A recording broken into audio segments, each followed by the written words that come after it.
successful mission if we land men on the moon. On this day, 50 years ago, an exploration like no other launched from NASA's Kennedy Space Center in Florida. 15 seconds, guidance internal. The first ever mission to bring man to the moon, rocketing astronauts Neil Armstrong, Buzz Aldrin, and Michael Collins into space. 4, 3, 2, 1, all engines running. Launch commit.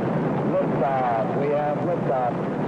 4 days later, triumph. Armstrong and Aldrin landed Apollo 11's module, the Eagle, on the moon before taking their historic steps on the lunar surface as the world watched.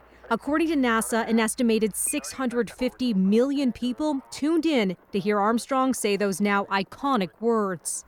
It's one small step for man, one giant leap for mankind.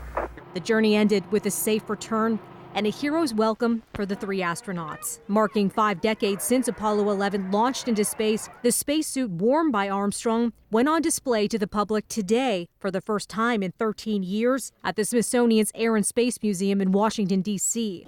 The man who wore this suit brought together our nation and the world. The U.S. Vice President and Armstrong's son among those taking part in the unveiling. The suit has been undergoing years of extensive conservation work to preserve the piece of space exploration history that showcases a collaborative effort.